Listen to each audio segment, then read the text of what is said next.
Et maintenant sur Radio Web Toulon, Thierry. Une heure avec Émilie Bonnet, surnommée par les Japonais la Rod Stewart de la chanson française, est passée par les plus grandes maisons de disques, Carrère, Sony, Warner, Barclay, EMI. Les plus grands compositeurs ont travaillé avec Émilie Bonnet, Jean-Jacques Goldman, William Scheller, Didier Barbelivien, Jean-Paul Dréau, Pierre Delanoë, Jean Fock et même le producteur des Pink Floyd. Bonjour Émilie Bonnet. Bonjour. Vous allez bien ? Écoutez, je vais très bien. En plus, je suis vraiment ravie d'être à l'antenne, d'être avec vous et de faire connaissance par radio interposée avec tous vos auditeurs. Alors, on va retracer votre parcours.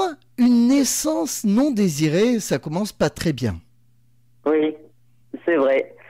C'est vrai, j'ai été abandonnée par mes parents parce que c'était pas prévu que j'arrive. Et disons que ma maman s'étant séparée de mon papa, elle n'a pas voulu me garder. Voilà, mais ça arrive à beaucoup d'enfants malheureusement. Votre famille est issue de ce milieu ? Non, pas du tout. Non. J'ai vraiment enfin, je sais que d'après mes grands-parents, ma mère chantait avait une très très belle voix, mon père également. Mais non, ils n'ont jamais essayé de percer là-dedans.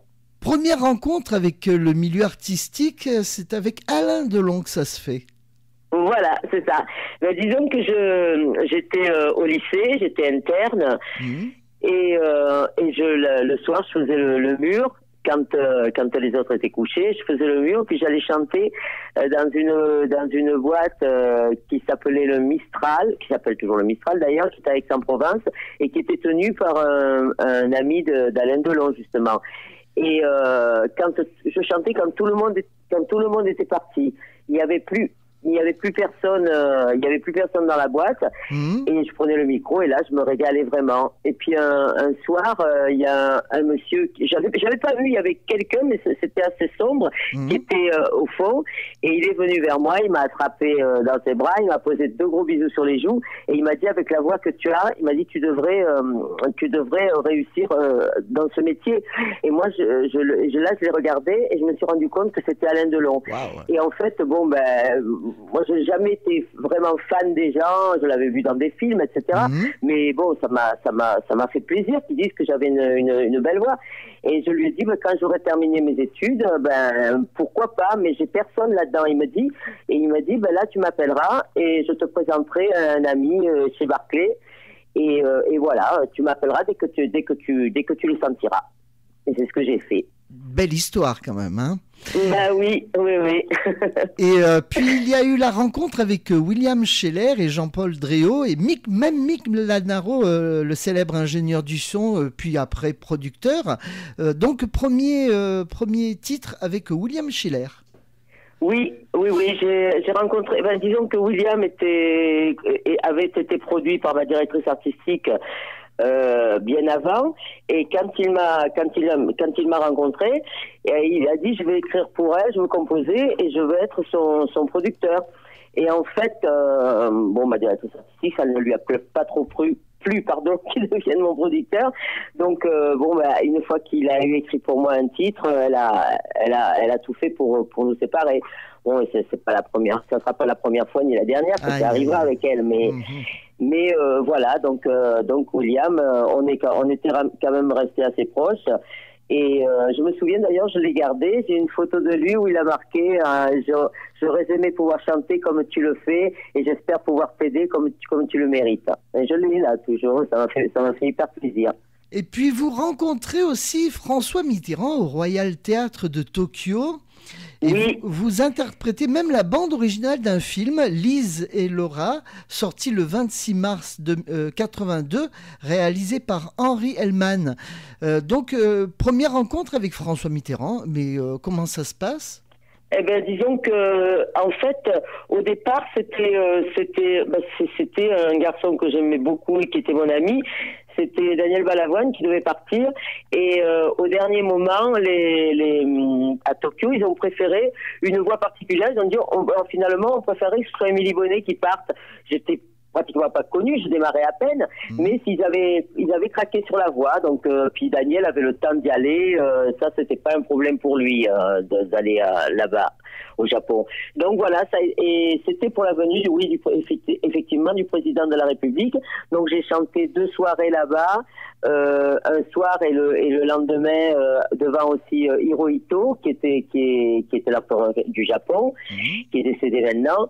Et bon, c'était vraiment extraordinaire. Ça avait été filmé par FR3, je me souviens.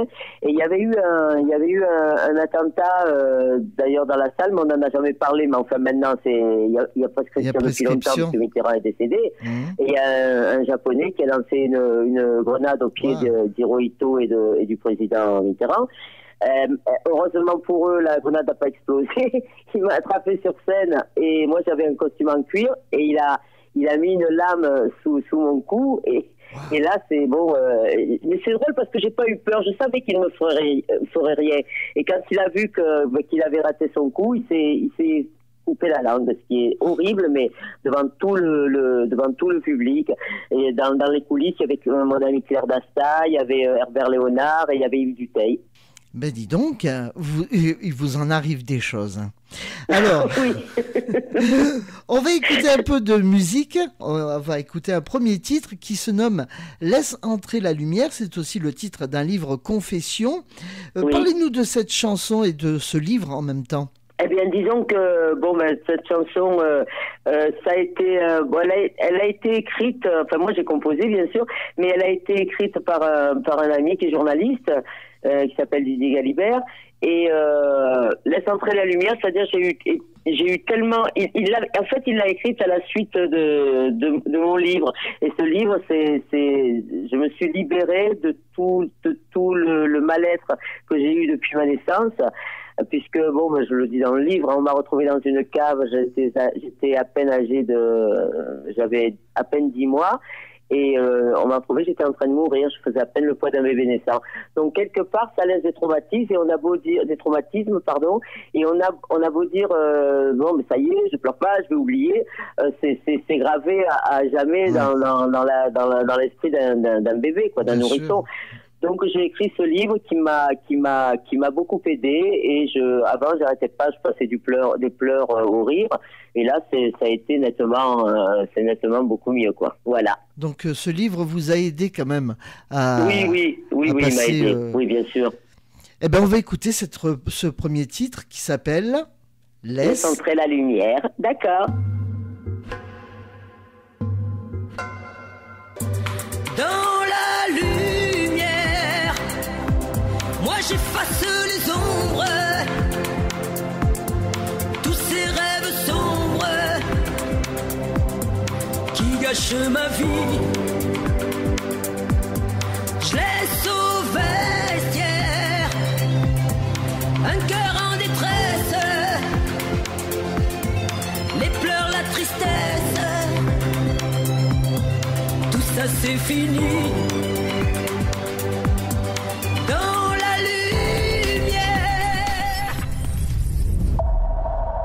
Émilie Bonnet va nous dire tout sur ses envies, sa rage de vivre, ses passions. D'où vient cette voix si particulière ? Eh bien, disons que je suis né avec. Ah oui. Je ne fume pas, je bois pas, je dors bien. Non, parce que beaucoup de gens disaient mais ça doit être la cigarette. Non. Et en fait, toute petite, j'avais déjà cette voix, et c'est vrai que les gens riaient parce que d'entendre une petite, j'avais 3-4 ans, toute bouclée, toute blonde, et quand je parlais avec une voix comme ça, c'est un problème de cordes vocales. En fait, les cordes vocales, au lieu d'être bien parallèles, elles sont vrillées à certains endroits, et ce qui me donne ce genre de voix. C'est ce qu'on m'a expliqué, en fait. Voilà. Et vous vous êtes jamais fait opérer non. Ben bon, on m'a conseillé de ne pas y toucher. On voulait me donner des hormones, enfin au départ, mais il paraît que ça m'aurait fait pousser des poils, alors on a préféré laisser comme ça. Donc, et j'avais lu mon oncle, le fils de mes grands-parents, qui lui au contraire, qui était bien plus âgé que moi et qui avait une toute petite voix de fille. Alors ça faisait drôle, quoi. Ah oui. Incroyable, hein. Alors vous avez une autre passion que la musique, les animaux. Ah oui. Alors là, je suis vraiment passionnée par les animaux et c'est vrai que quand je vois les atrocités que certaines personnes font sur eux, pour moi, bon, c'est simple, ce sont des gens qui sont des lâches déjà. Ils ne sont pas capables de s'attaquer à des hommes beaucoup plus grands et plus costauds qu'eux, ou des femmes. Et c'est vrai que ce sont souvent ces gens-là qui s'attaquent à des enfants après. Ça a été prouvé à maintes reprises, mais bien sûr, personne n'en parle parce que ça serait trop... voilà, ça gênerait ceux qui n'aiment pas trop les animaux, ça leur fait du mal, mais ça les gênerait. Donc personne n'en parle, mais souvent ces gens-là s'en prennent aux enfants après, parce que justement ce sont des faibles. Et ces gens-là, moi je crois que la prison serait trop douce. Pour moi, c'est comme ceux qui violent des bébés et ils vont même violer des nourrissons. Donc, quelque part, je suis écœuré et la prison, pour moi, je vous dis, serait trop douce pour eux. Donc, c'est vrai que je craque complètement sur les animaux. Je les adore parce que il y en a beaucoup qui sont beaucoup plus intelligents et plus futés que certaines de nos concitoyens. Donc voilà, et puis je le dis dans mon livre, je dis, il y a qu'eux qui ne m'ont jamais fait de mal. Et j'écris cette phrase parce que c'est la vérité. Quand j'étais vraiment pas bien, je me réfugiais auprès d'animaux, je me couchais, je me mettais contre leur ventre. Et j'ai des animaux, bien sûr, qui m'appartenaient, hein, quand j'étais toute petite, qui étaient à mes grands-parents. Et ça me faisait du bien, j'avais l'impression qu'ils me comprenaient. Et ils ne bougeaient pas. Ils ne bougeaient pas. Ils sentaient que j'avais ce besoin, d'eux. Et ils ne bougeaient pas du tout. Ils étaient là, ils attendaient que je m'enlève pour pouvoir se lever. Et ça, voilà, aucun être humain, je pense, aurait été capable de le faire. C'est vrai, c'est vrai. Vous faites partie d'une association ou J'aide. Alors, disons qu'avant, j'allais sur le terrain et pour essayer de les sauver. Mais c'est vrai que je suis tombée malade, j'ai fait une grave dépression. Bon, j'étais déjà pas trop bien, mais ça s'est aggravé. Et donc, on m'a interdit de le faire parce que j'étais aux portes du suicide, parce que de voir tant de souffrance, j'étais mal. Alors, ce que j'ai fait, plusieurs associations, plusieurs fois par an, j'aide financièrement plusieurs associations, voilà. C'est bien. Je pouvais plus aller sur le terrain, donc je l'ai fait financièrement. Je pouvais pas faire autrement. Vous avez fait plusieurs concerts en France, à l'Olympia, Bobino, entouré de Richard Berry et Salih Keita. Vous participez à l'enregistrement d'un album intitulé La Faim, au nom de la fondation Daniel Balavoine pour la faim en Afrique. Parlez-nous de cette amitié avec Daniel Balavoine. Disons que moi, quand j'ai connu Daniel, c'était par mes grands-parents qui connaissaient sa maman, et en fait, Daniel était quand même déjà bien plus grand que moi. Moi, je ne chantais pas, et puis en grandissant, c'est vrai que on s'est revus et notre amitié est devenue très très forte, mais c'était pas du tout une amitié showbiz. C'était quelqu'un d'exceptionnel. Je me souviens, je pense souvent de cette anecdote, mais on était ensemble, on roulait sur l'autoroute. Et il m'a dit, tu vas voir. Et il a suivi une voiture qui payait l'autoroute. Il s'est collé derrière. Et quand le monsieur est passé, la barrière n'a pas eu le temps de se refermer. Et il l'a suivi. Et il s'est arrêté, je sais pas, quelques kilomètres plus loin dans une aire. Et là, il s'est mis à pleurer. Parce qu'il m'a dit, mais je suis con. Mais je suis vraiment con. Il me dit, tu te rends compte ce que je me suis dit dans ma tête? Je me suis dit, s'il m'arrête, je vais dire, je suis Daniel Balavoine. Donc, et il me dit, mais c'est n'importe quoi. Je suis comme les autres. Je n'ai pas, je paye. Je n'ai pas à avoir ce genre de considération. Mais il était vraiment mal. Je dis, mais c'est pas grave, Daniel. Le fait que tu l'aies reconnu tout de suite, ça prouve que tu es quelqu'un de bien. C'était un garçon merveilleux. C'était un garçon d'une générosité exceptionnelle. Et j'en ai jamais rencontré à nouveau, des amis autour de moi. Je parle chanteur qui est il était merveilleux, il avait tout pour lui, c'était une merveille ce garçon. On va écouter à présent Si tu veux m'essayer, j'essaie d'oublier. J'ai rencontré, j'étais à RTL, j'allais chanter en direct et j'étais en train de me changer. Et comme il y avait quelqu'un déjà dans une loge, je me suis mise dans les toilettes. Des femmes bien sûr, et je me suis appuyée contre la porte pour enfiler un pantalon, et à ce moment-là la porte s'est poussée, je suis tombée sur le lavabo. D'ailleurs je me suis ouverte un peu l'arcade, je saignais, Et je me dis, mais quelle est la boutique? Je me retourne et c'était Goldman, Jean-Jacques Goldman. Qui n'était pas encore Goldman. On m'a dit que tu étais là. Et en fait, voilà, je t'ai écrit une chanson, je t'ai entendu chanter à la radio, j'ai complètement craqué sur ta voix. Et je t'ai écrit une chanson, il me dit, alors tu écoutes. Si ça te plaît, voilà mon téléphone, tu m'appelleras et tu me diras si tu veux la faire. Il dit, tu sais, c'est la première fois que j'écris pour quelqu'un et j'ai complètement craqué sur ta voix. C'est vraiment, voilà. Et il en a dit davantage, mais je vais pas quand même. On a l'impression que je me vante là et je déteste ça. Alors, ce que j'ai fait, j'ai écouté et j'ai dit, mais c'est génial. Et je l'ai fait écouter à ma directrice artistique qui m'a dit non. Et elle m'a dit, pour la musique, ok, mais les paroles, si tu veux m'essayer avec ta voix éraillée, c'est trop vulgaire. Donc, elle a appelé Jean-Jacques, elle lui a dit, il faudra faire un autre texte. Mais Jean-Jacques, c'est pas du tout content parce qu'il avait écrit ce texte exprès pour moi et il était vraiment, vraiment très, très déçu. D'ailleurs, je l'ai retrouvé l'an dernier. On s'est vu à Marseille avant qu'il parte en Angleterre. Et c'est vrai qu'il était toujours autant déçu de ce qui s'est passé. Ça ne l'a pas, enfin, dans sa tête, ça l'a marqué à vie, quoi. Et donc, d'ailleurs, juste pour revenir à ça, il a écrit dans un livre, enfin, quand on lui a posé une question, c'était Frédéric Zetoun qui avait fait un livre sur les stars. Et il disait, on lui disait qu'est-ce que c'est qui vous a le plus marqué. Il dit c'est Émilie Bonnet durant tout le temps, moralement et dans ma carrière. C'est parce que j'avais écrit exprès pour elle et ça m'a rendu malade du fait qu'elle ne m'ait pas suivi aussi. Et donc ma directrice artistique, je lui demande de changer le texte. Il fait j'essaierai d'oublier. Et puis bon, je suis numéro 1 pendant quelques temps sur Énergie. Et Jean-Jacques garde toujours un truc amer quoi au fond de lui. Et puis quelques années plus tard, je rencontre ça j'en ai jamais parlé non plus, mais bon, je rencontre Paul Lederman qui craque complètement sur ma voix et qui me dit j'ai envie d'enregistrer si tu veux m'essayer, enfin la version originale. Donc on appelle Jean-Jacques et à ce moment-là Jean-Jacques, bon j'ai appris après qu'il avait eu des différends avec ce monsieur et il lui dit non jamais. Et là, Paul Lederman me dit vous n'êtes pas resté avec lui, donc ça c'est ma directrice artistique, elle a voulu que je rompe les ponts avec le Goldman. Hein. Et 2 jours après, ou je sais pas, tout de suite après, il téléphone à Florent Pagny, lui dit j'ai une chanson pour toi. Et en fait, Florent explique à la télé, je l'ai entendu il y a pas longtemps, il dit j'ai demandé à Jean-Jacques pendant 2 ans d'écrire pour moi, il a toujours refusé. Et juste un jour, pof, il m'appelle, et ça, je crois que c'est venu du coup de fil qu'avait donné Paul Lederman, voilà. Et donc, je n'ai pas travaillé avec Paul Lederman, et ça a été, c'est dommage parce que je sais que lui m'aurait aidé à monter au sommet et m'aurait fait quitter ma directrice artistique, voilà. Et cette directrice artistique, vous l'avez toujours? Elle est... Non, mais ça y est, là, elle est décédée il n'y a pas longtemps. Je sais pas ce qui s'est passé.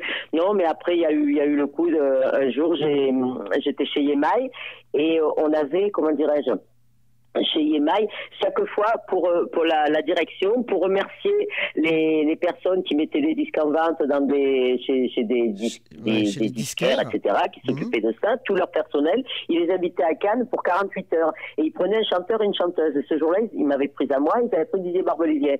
Donc Didier, quand il m'a vu sur scène, il est venu vers moi, il avait les larmes aux yeux, il me dit j'ai complètement craqué sur ta voix, il m'a dit je vais t'écrire une chanson. 3-4 jours après, il m'appelle, il me dit je t'ai écrit quelque chose. Donc je vais chez lui et c'était Mademoiselle chante le blues. Et donc je commence à travailler avec lui, chez lui, tout ça. Lui il m'emmenait un peu de partout pour me présenter aux gens, à RTL, enfin pas RTL, Europe, enfin un peu de partout. Oui, et ça n'a pas plu à ma directrice artistique qui trouvait qu'il prenait trop d'importance pour moi. Donc elle a refusé que je fasse le titre. Et un jour, c'est une anecdote, et ça j'en veux un petit peu à, d'ailleurs je vais lui faire une lettre ouverte à Fabien Lecoeuvre, qui d'ailleurs a mon livre et mon album, donc il n'a jamais lu le livre.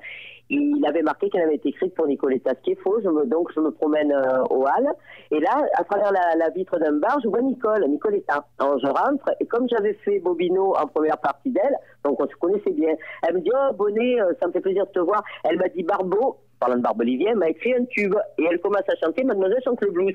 Mais moi, comme je la connaissais par cœur, je continue. Et là, je crois qu'elle a failli devenir folle.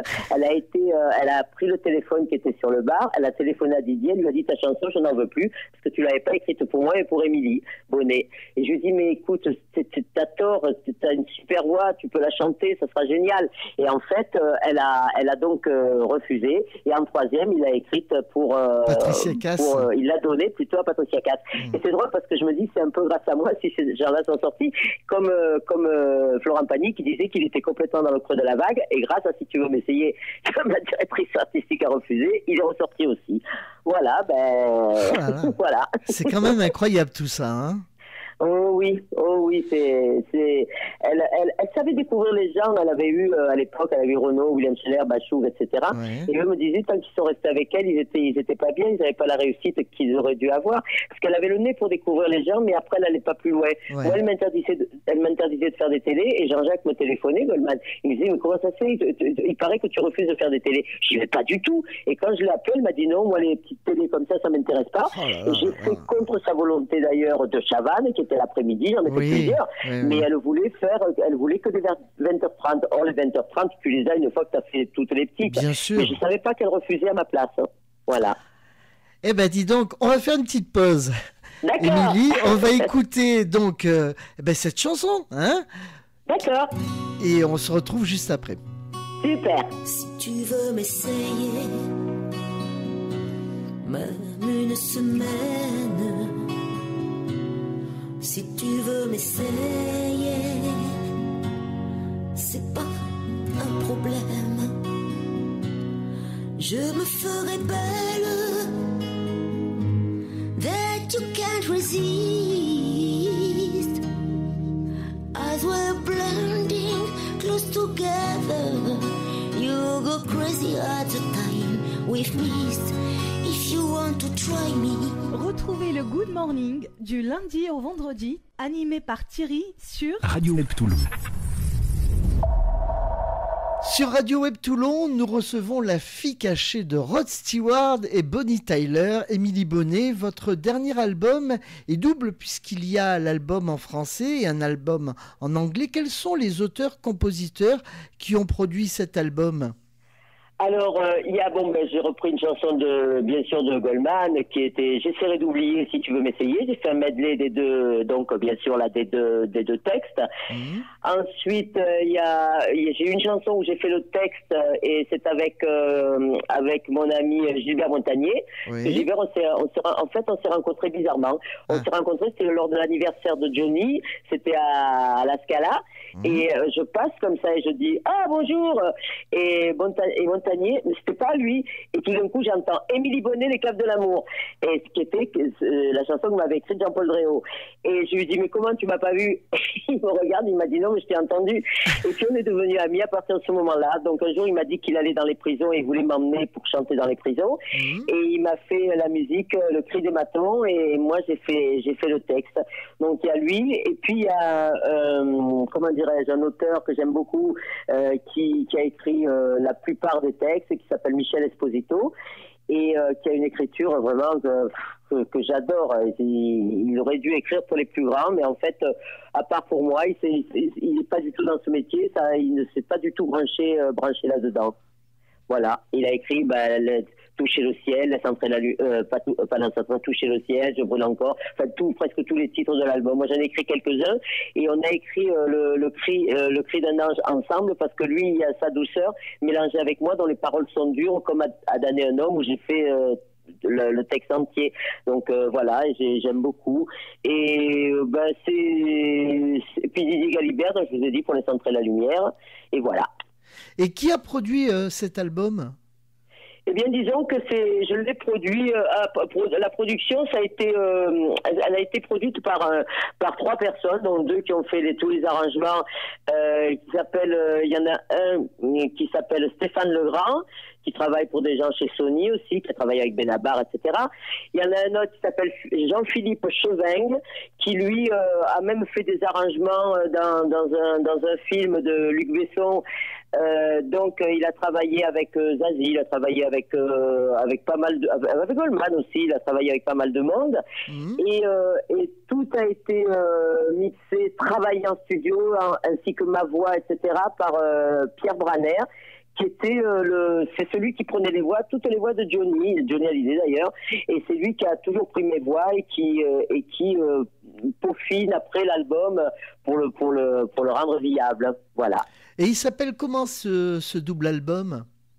Eh bien, disons que j'avais au départ mis un titre qui s'appelait Laisse entrer la lumière, et puis là on l'a enlevé, ça s'appelle De l'autre côté, et en anglais c'est The Other Side. On va écouter Tell 'Em, qui est plutôt une chanson parlée. Ça parle de quoi ? C'est une sorte de slam ? Et voilà, c'est pas moi qui parle, c'est la personne qui a travaillé pour les plus grands d'ailleurs, qui vit en anglais, qui est une anglaise que j'ai jamais rencontrée, et elle s'appelle Val Clover, et c'est elle qui parle. Et au départ, cette chanson, c'est Dealer que j'ai fait avec un petit rappeur. Et cette chanson, il dit à ses parents, il dit Dealer, que je ne serai jamais dealer, que mon gun, je l'ai rangé, etc. Je vous ferai jamais de mal. Ça parle au départ d'un garçon ou d'une fille, qui se repent, qui a envie de rendre la vie belle à ses parents et de pas leur faire de soucis comme il le faisait.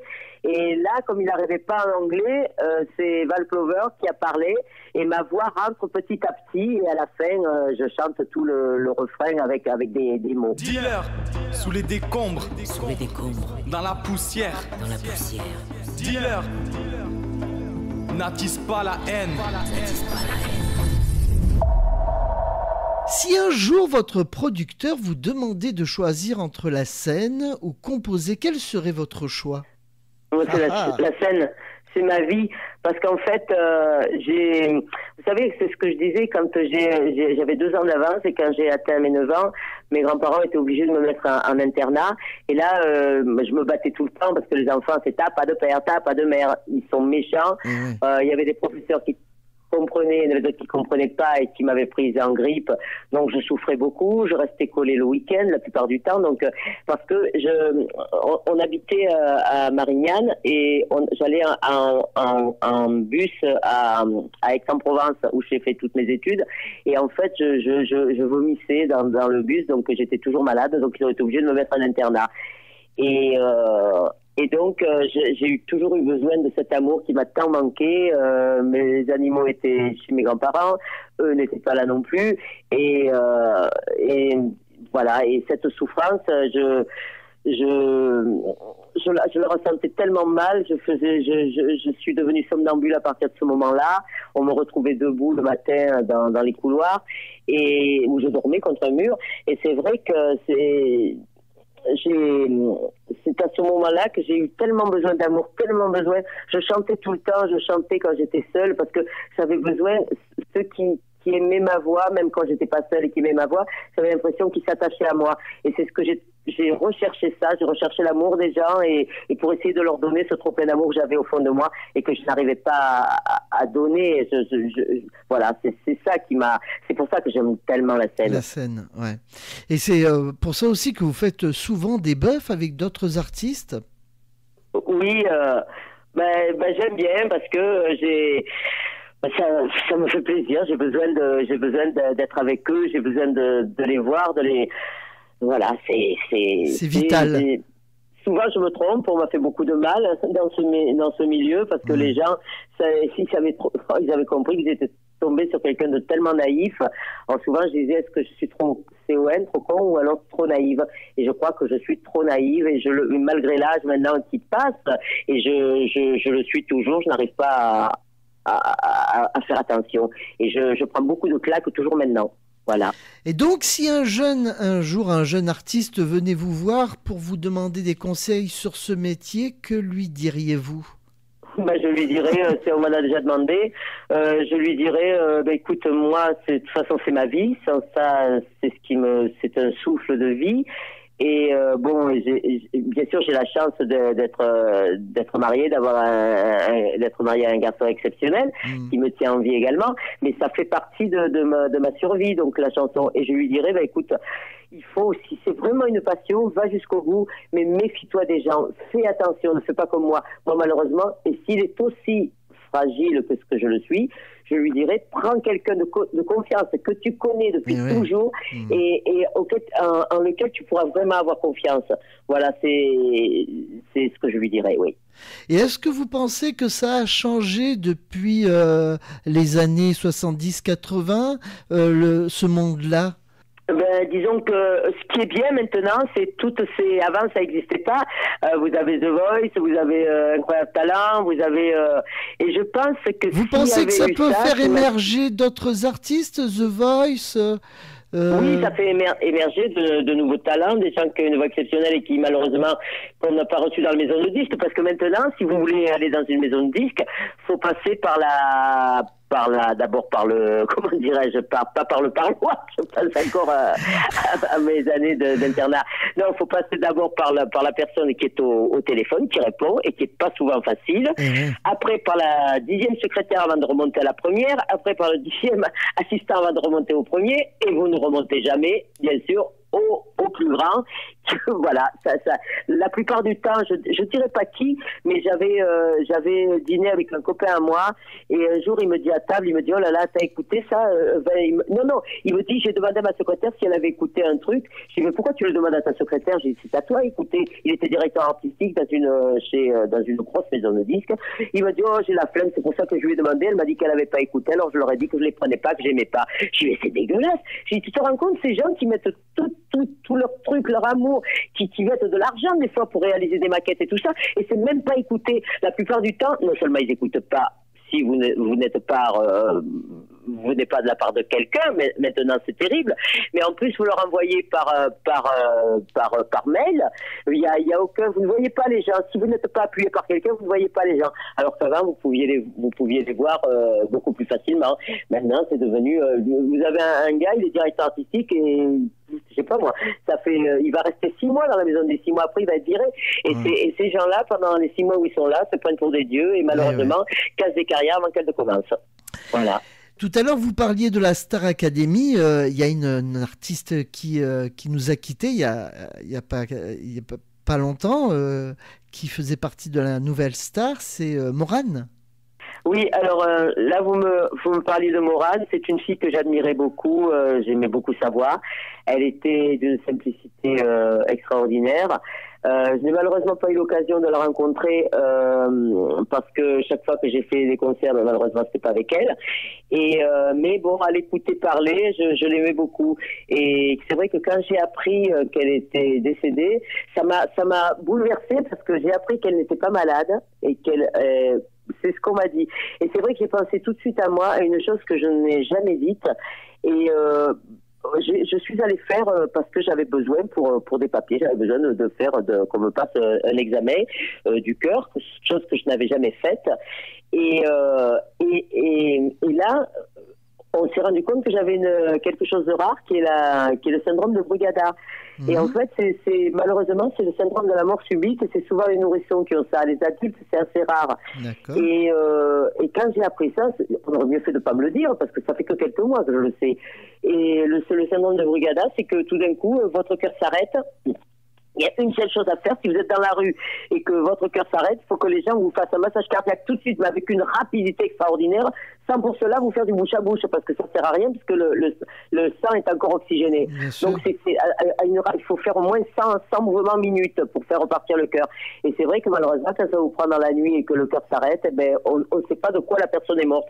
Moi, on m'a demandé si j'avais des parents qui étaient décédés comme ça. Ma vraie grand-mère est morte, elle avait 27 ans. Et donc, on n'a jamais su de quoi. Ils l'ont retrouvée comme ça. Elle n'avait jamais été malade. Ils l'ont retrouvée. Donc là, ça fait longtemps. Et là, ils ont pensé qu'effectivement, la cardiologue m'a dit qu'elle devait avoir, parce que ça vient de famille, elle devait avoir le syndrome de Brugada, votre grand-mère. Voilà. Ça fait beaucoup d'artistes qui nous ont quittés, France Gall, Johnny Hallyday. Ah, c'est horrible, là, en ce moment, c'est une hécatombe. Hein. Il y a vraiment, c'est fou. Oui, mais bon, c'est vrai que je crois pas à la mort. D'ailleurs, je l'ai écrit dans mon livre, et parce que j'étais athée avant et j'ai vécu quelque chose qui m'a fait comprendre que la mort n'existait pas. Il y avait une autre chose après la vie. Et donc, je me dis que tous ces gens-là, on les reverra. Comme je reverrai Daniel, je reverrai Balavoine, je reverrai plein de gens.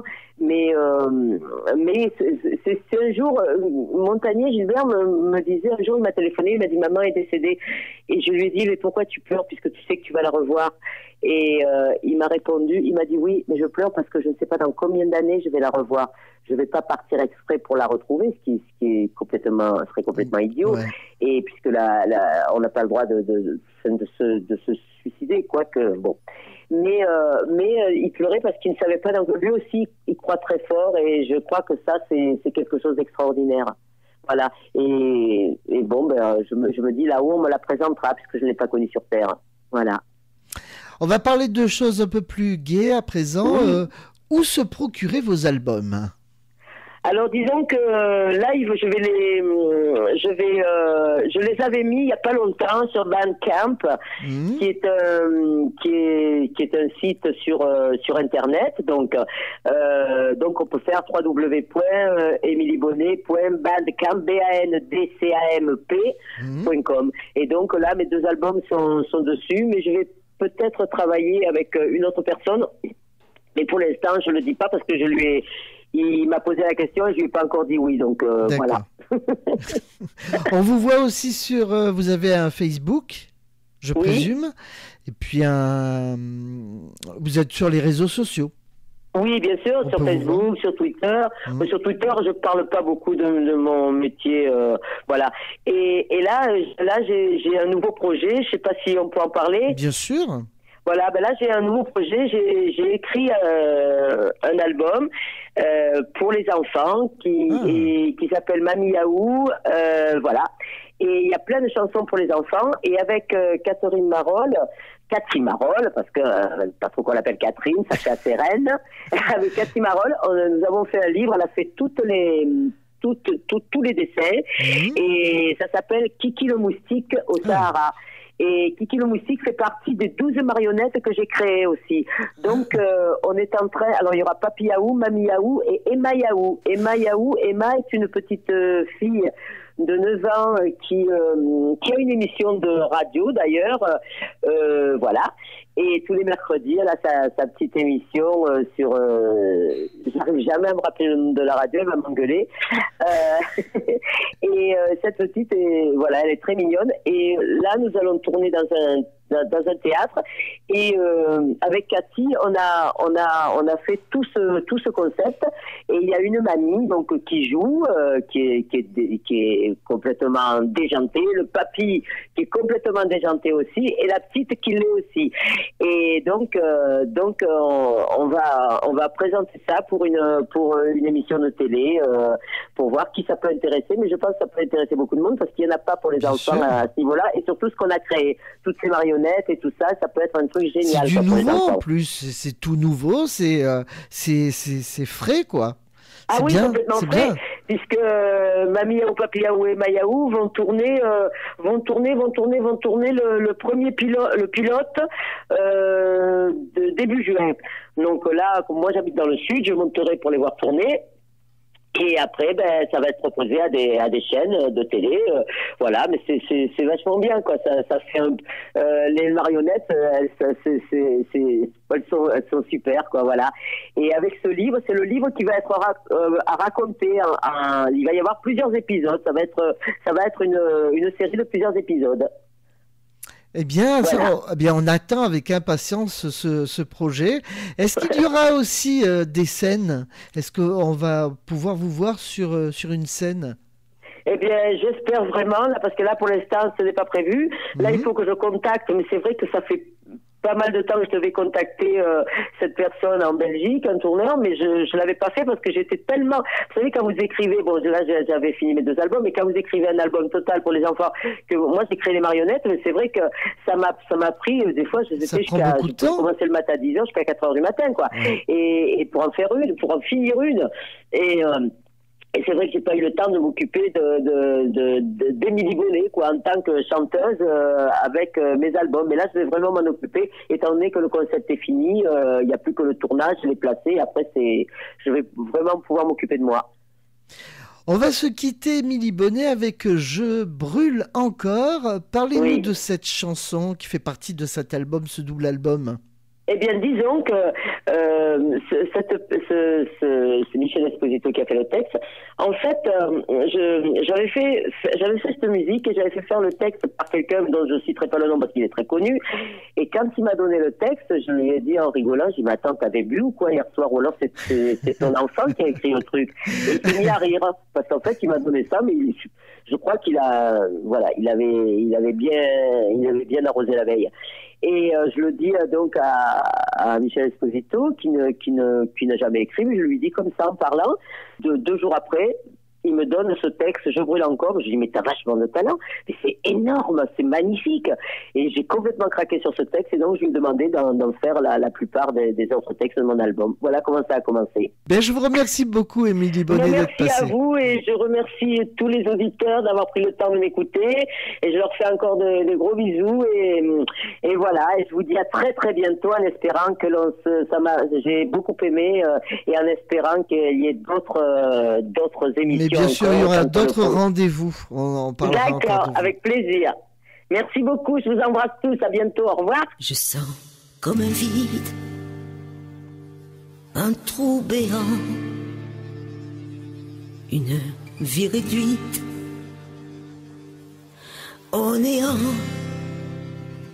Toi, aux griffes des anges, je reste en enfer, seul aux mains de mes larmes, les 2 pieds sur terre, mais je serre les poings, ne lâche rien, à l'ivresse des prières, je préfère me taire, et pourtant j'ai froid.